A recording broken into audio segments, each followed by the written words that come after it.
gida. Ai dan na gajiya yau ya aiki. Muna ta jiran ki kuma na ga sun irin sai kin. Ka gane lokacin da kuka aiki na fito da wanka kuma ka san irin ce in so irin na ɗan san ya haka kai ka san ka da masu da dan kore. Gaskiya ne. Sai ya kuce. Ne ka shirya na mun ba hankali kawai. Miya wulakanci cire kai ma. Abu kunya. Amma ma lanar ta ka biya mu ko da karɓa kaya. Kan gani haka. Cire na ce. Allah ki yaƙuri ba na abu. Ba ka ci. Kaga ina zuwa tela. Ka cire bane? A'a. Kaga. A'a.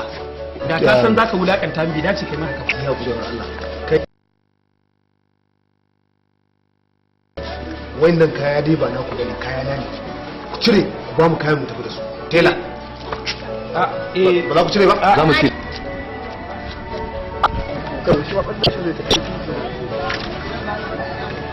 Ni ba. Za ka yi da a zan cire. Zan cire. dai. Kun ji kunya. Kada kawai. Wallahi kun ji kunya. Allah ka da shi. Baby na. Ba wani abu ba abin da za ku mun ji a kan so ne sai dai mu mutu.